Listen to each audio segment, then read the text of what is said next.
comme ministre des Affaires étrangères en solo avec une série de points d'attention majeurs que je souhaitais évidemment consacrer d'abord et avant tout à la crise dans la région des Grands Lacs et au conflit à l'est du Congo,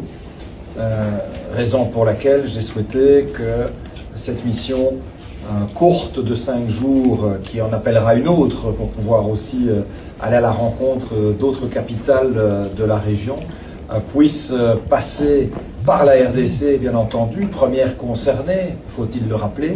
mais également préalablement par Kampala et par Bujumbura. Pourquoi d'ailleurs l'Ouganda et le Burundi? Pour une raison assez évidente. Ce sont tous deux des acteurs, évidemment, qui participent à la partition jouée à l'est du Congo. Ils ont une présence armée sur le territoire de la RDC, mais dans une démarche qui n'est pas fondée sur l'hostilité, contrairement, il faut bien le regretter et le déplorer, aux voisins rwandais, qui a inscrit sa présence à l'est du Congo en soutien au M23 dans une démarche d'hostilité à l'égard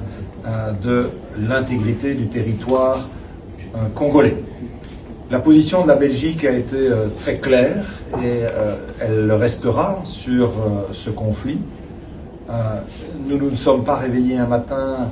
contre le Rwanda, nous ne sommes pas contre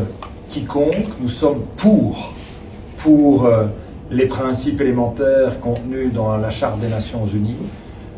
et donc pour les questions de justice internationale, de respect du droit international, du droit humanitaire et donc aussi des questions de souveraineté et de respect de l'intégrité territoriale.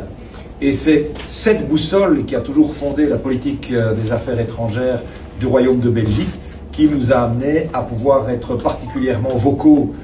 pour dénoncer effectivement les exactions dramatiques qui sont commises à l'est du Congo avec, il faut le reconnaître et le regretter,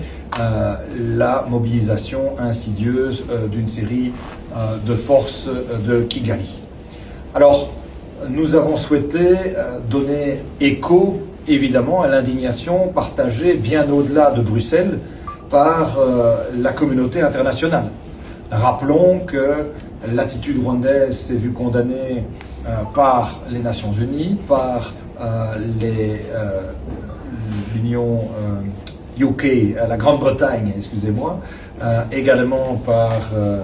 le Canada, par les États-Unis et bien entendu par l'ensemble des 27 États membres de l'Union européenne qui ont souhaité d'ailleurs matérialiser cette contestation et cette condamnation par l'adoption, il y a quelques semaines,